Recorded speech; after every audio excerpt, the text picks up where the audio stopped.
Olá a todos! Vamos dar início à nossa aula de biologia. Eu sou a professora Gisele Palmeira, professora do componente de biologia. Vamos observar agora qual é o nosso detalhamento da aula e o nosso objeto de conhecimento. Então, a gente tem aí a aula de número 9, o objeto de conhecimento, implicações e benefícios do uso da radiação, efeitos biológicos das radiações ionizantes, mutações, evolução dos modelos atômicos, radioatividade.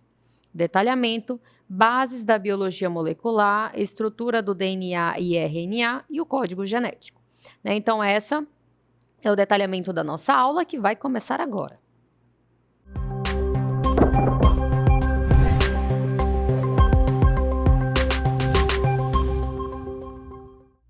Iniciamos a nossa aula com uma pergunta. Por que o DNA é considerado o livro da vida? Então, na aula de hoje, nós vamos falar para vocês sobre o DNA.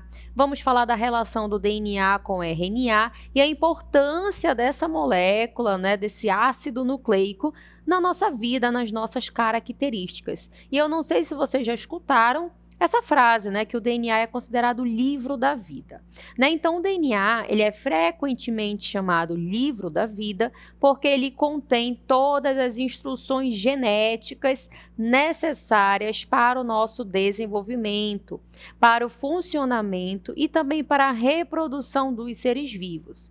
Assim como o livro é formado por letras que se organizam em palavras e frases, o DNA ele é composto por sequências de bases nitrogenadas que codificam as informações hereditárias.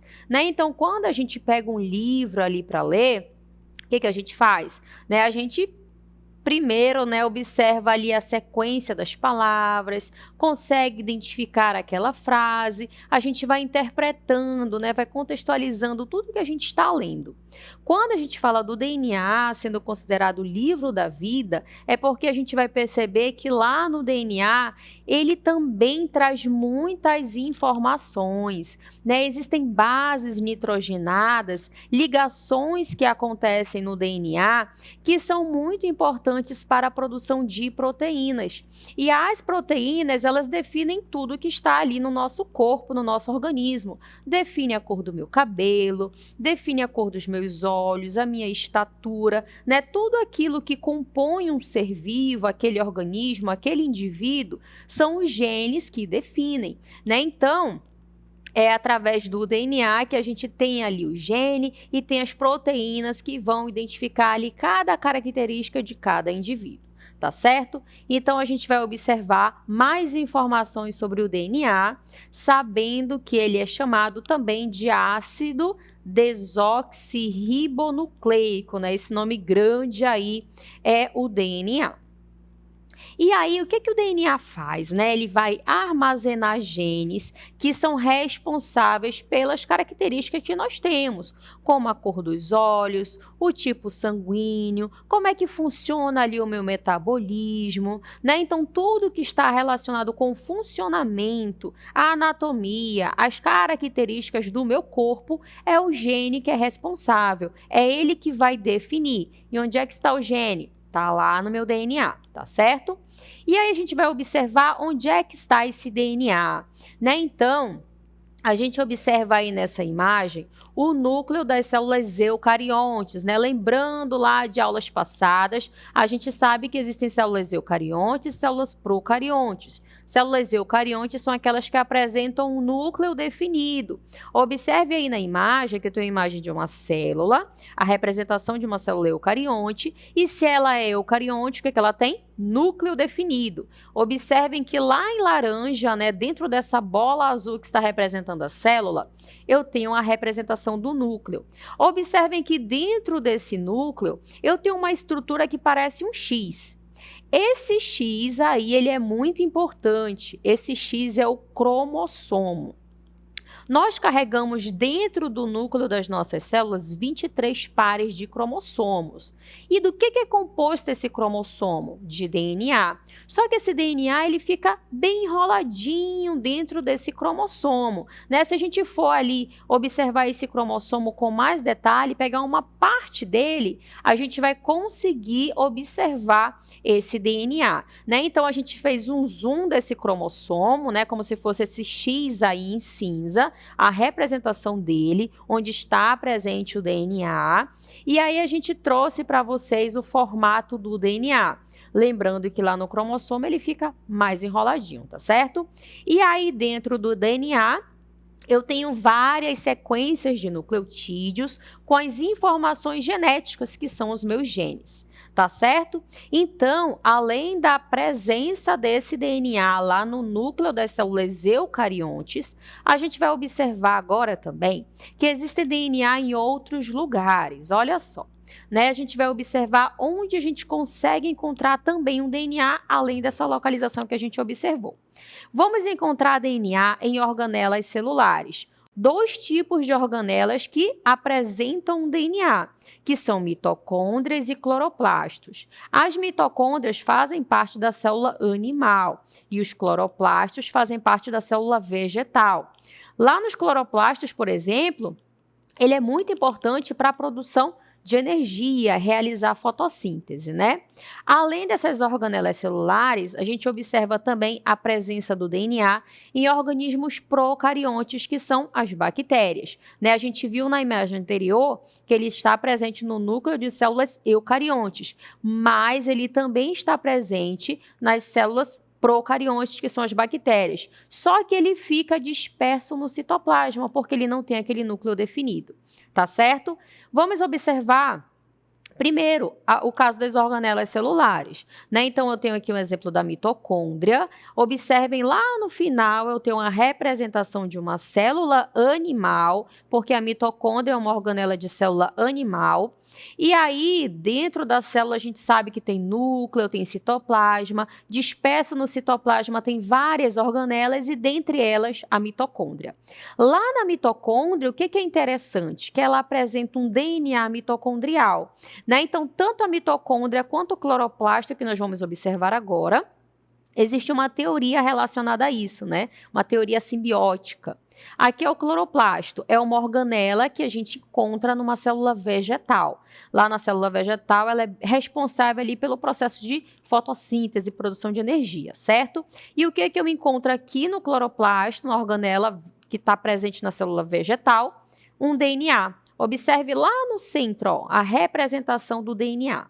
Certo? E aí, né, a teoria relacionada a isso, a teoria simbiótica relacionada tanto ao cloroplasto quanto a organela da célula animal, né, a mitocôndria, é que essas organelas no passado já foram bactérias, né, bactérias de vida livre, onde elas foram acopladas, né, foram acopladas ali numa célula eucarionte. E aí elas passaram a se reproduzir dentro de uma célula eucarionte, né? Então, de acordo com a teoria simbiótica, aconteceu essa simbiose aí com essas organelas, por isso que elas trouxeram ali dentro delas um fragmento de DNA.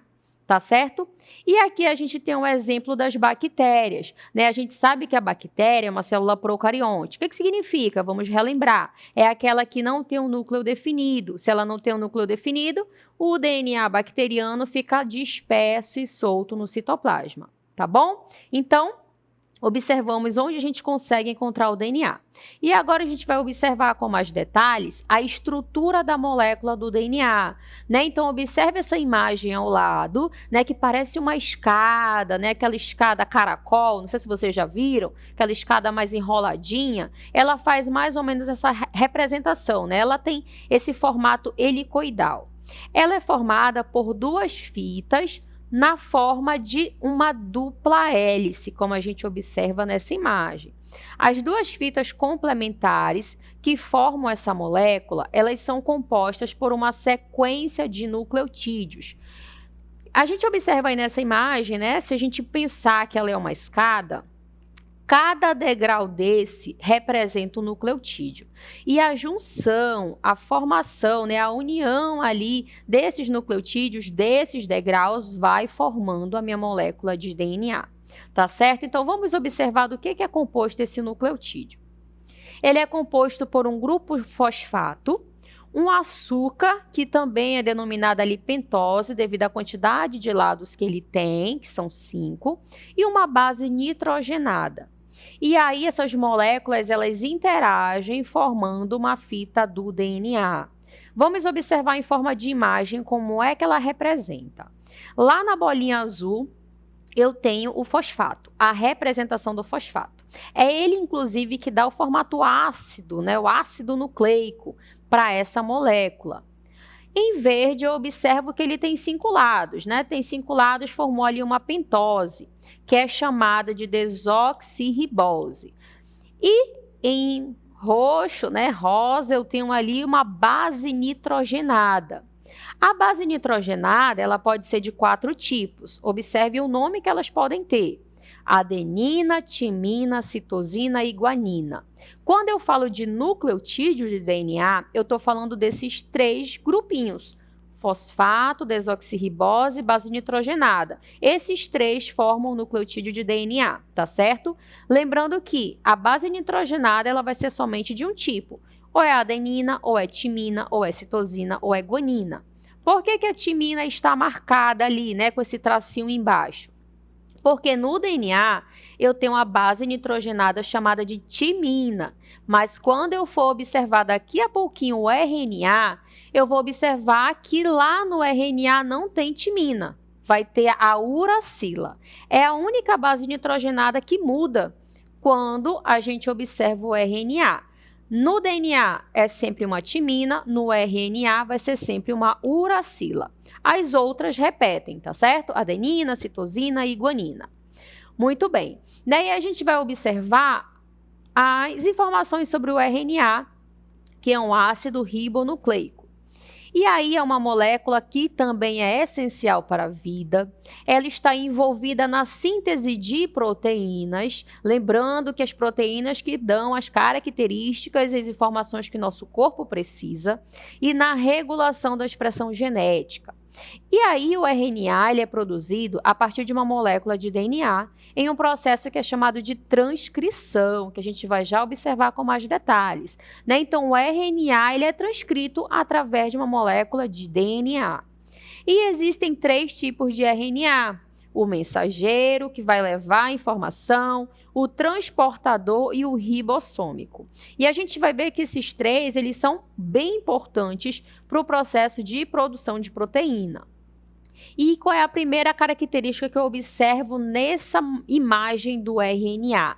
Que ele não tem uma dupla hélice, ele é formado por uma cadeia simples, tá certo? Então essa é a primeira diferença do RNA.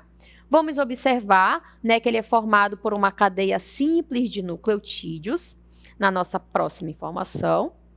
E cada nucleotídeo vai conter ali um grupo fosfato, um açúcar, que no caso do RNA é uma ribose, e uma base nitrogenada. E aí a gente vai observar uma imagem para a gente entender melhor, né? Então a gente tem aí o nucleotídeo do RNA. Observem que o fosfato ele repete, mas lá na ribose eu tenho ali a pentose, né, com os 5 lados. E aí a diferença da ribose para a desoxirribose é na quantidade de oxigênio que essa molécula carrega, tá certo? No caso ali do RNA, a quantidade de oxigênio vai ser diferente, por isso que ela traz essa denominação diferenciada, ribose. E na base nitrogenada, aquela atenção que eu falei para vocês, né? Observem que no lugar da timina, o RNA ele carrega a uracila. Tá bom? Todas as outras permanecem: adenina, citosina e guanina. E aqui eu trouxe uma imagem para vocês, para a gente observar novamente a diferença do DNA para o RNA, né? Então, lá no DNA eu tenho aquela fita dupla, mas no RNA, eu observo que ela vai ser uma fita simples. Essa imagem aqui, ela mostra para a gente o momento de transcrição, né? Aquele momento que tem aquela molécula de DNA que vocês vão já observar com mais detalhes. Ela abre através de uma enzima bem importante nesse processo e aí ela vai formando aqui, ó, esse RNA. Essa fita em azul é a representação do RNA que está sendo formado, né? Então, é uma fita simples que é formada através desse processo de transcrição que acontece com a enzima na molécula de DNA, tá certo? E aqui ela vai formando o RNA mensageiro, que a gente vai já observar que ele é muito importante lá no final para a produção de proteína. Muito bem, né? Então, a gente observou aqui essa representação do RNA, e agora a gente vai observar como ocorre a ligação, né? Observem aqui que a gente tem aqui, ó, essas bases, as bases nitrogenadas, lembrando que o nucleotídeo é como se fosse cada degrau, né? Cada degrau ali é um nucleotídeo, e as bases nitrogenadas, elas se ligam. Como é que elas se ligam? Vamos observar agora. Olha só, como ocorre a ligação entre as bases nitrogenadas?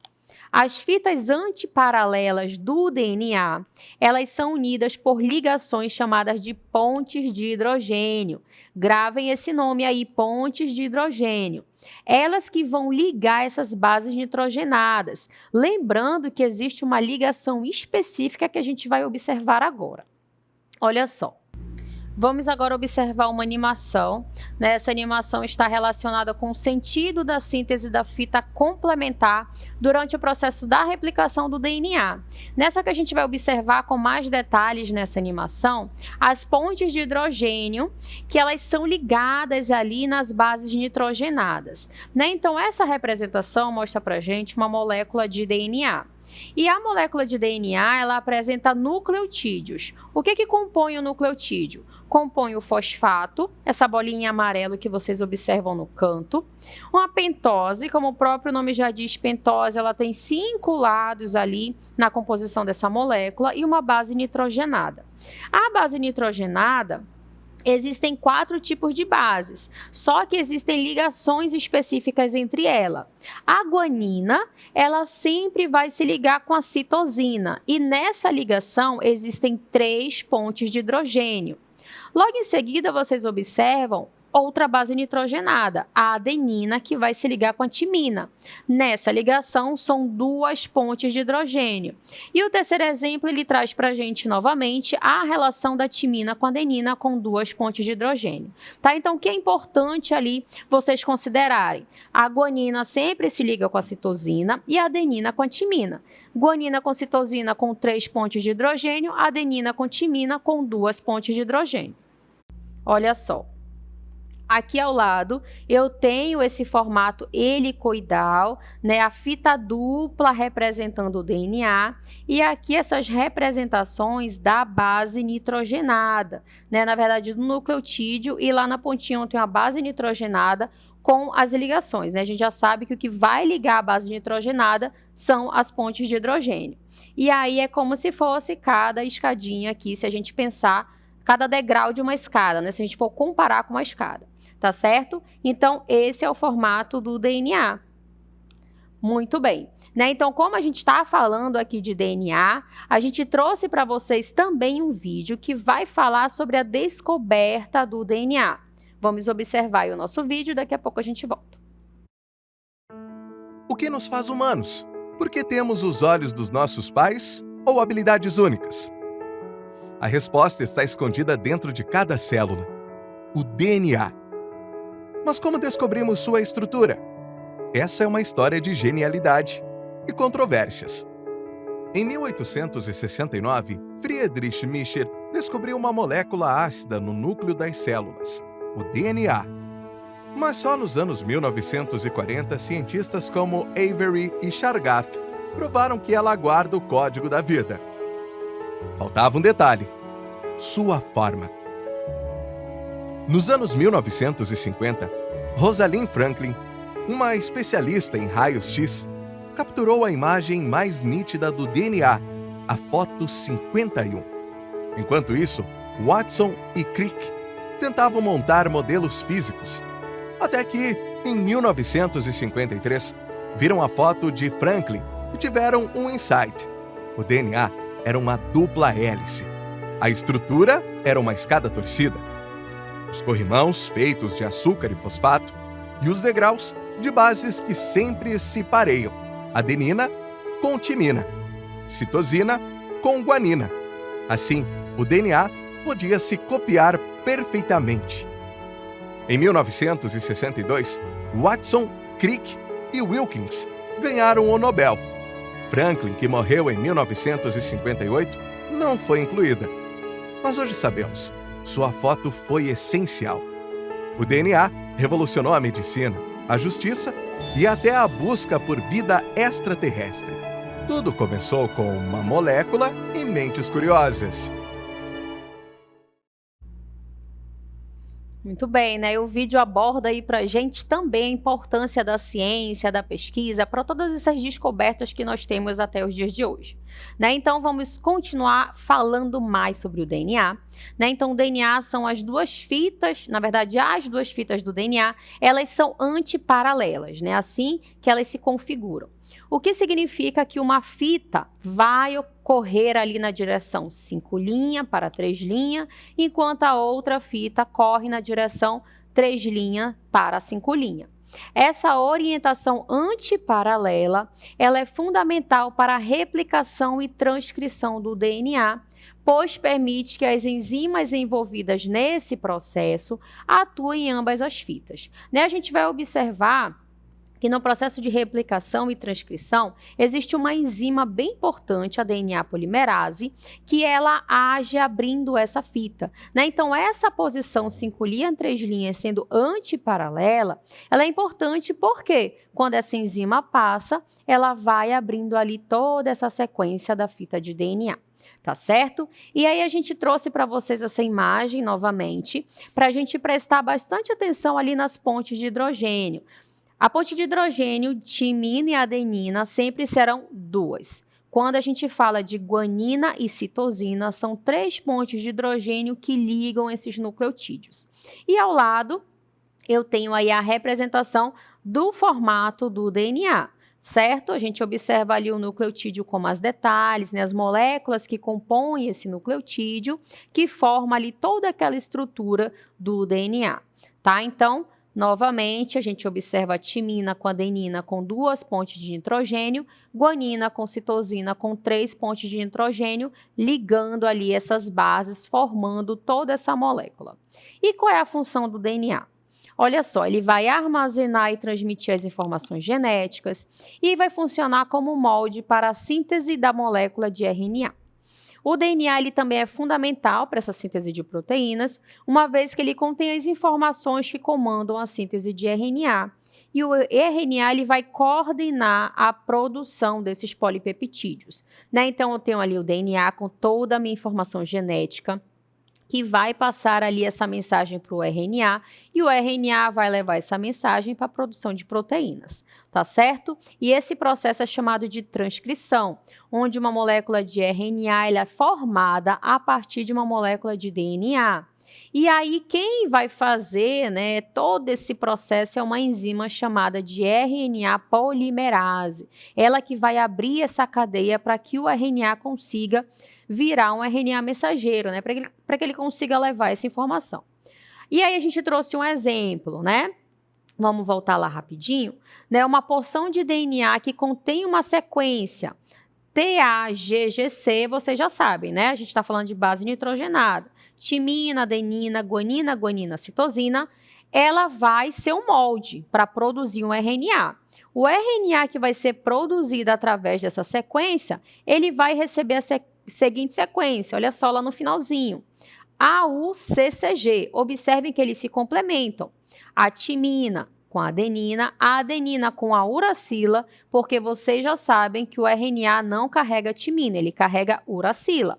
E a sequência citosina, citosina e guanina, né? Então, a gente precisa entender as bases que se complementam para a gente entender a sequência que vai ser formada.